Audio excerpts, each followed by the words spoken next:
Techvana is actually a museum that's starting up in New Zealand.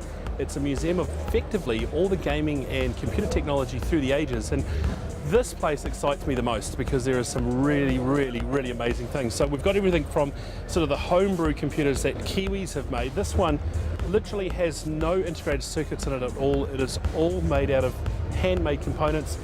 It's incredible. When you look into it, it is just an amazing piece of kit. And if you're thinking about hard drives, 168 meg hard drive, tiny, really tiny. And if you are, I guess, over the age of 40, you've probably come across this at some stage, punch card systems. And when you programmed a computer, you had to use one of these horrible machines to punch card up the program. Now, a bit of history for me, the ZX81. ZX81 was my first computer. This thing had an amazing 1K of memory, and if you got this little expansion pack, it's 16K of extra memory.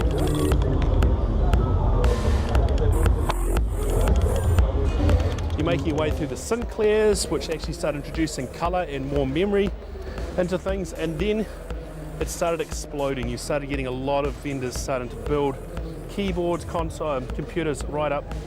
You start seeing the introduction of the Atari computers, computer consoles and games, and the computer PC all in one. BBC Micros would have been familiar for a lot of Kiwi schools here. We had a lot of BBC Micros around. And then I guess the computer that started capturing the imaginations for Kiwis, which is the Commodore range. So you got yourself the Commodore 64 and the VIC-20, and also the Sega computer. Now that Sega computer was my second computer that I ever had. And then the Commodore 64 was my third. So already this is becoming a bit of a journey for me, and just reminding me of the good old days of computing.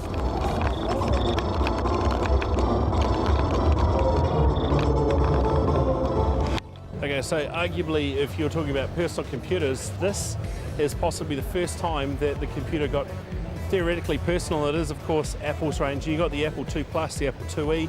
These are the devices that started selling at hotcakes and really started getting Apple into the market space. And you can see the various iterations. There's some crazy design ideas. Apple II GS, and it's working and probably locked up right now. The Apple III, so you can see a bit of a design iteration coming through. And then you start hitting arguably the most popular of all Macs is the Macintosh. And this was effectively a new direction for Apple. They were looking at a new design idea. This was Steve Jobs' baby, basically. And unfortunately, this is also where things started falling apart for Steve, because he started getting out of kilter with the rest of the industry, with his team. And it was around about this stage here in history where we actually found out that Steve fell out with the Apple company and basically was fired. He then went off and started his own company, and this is the labor of love that he came up with, which was the Next device.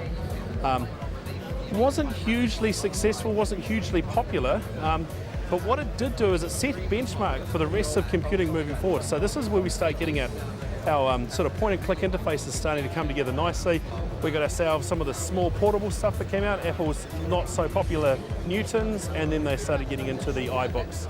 Okay, so arguably my most favorite computer of all time is this stuff here. This is the Amiga series.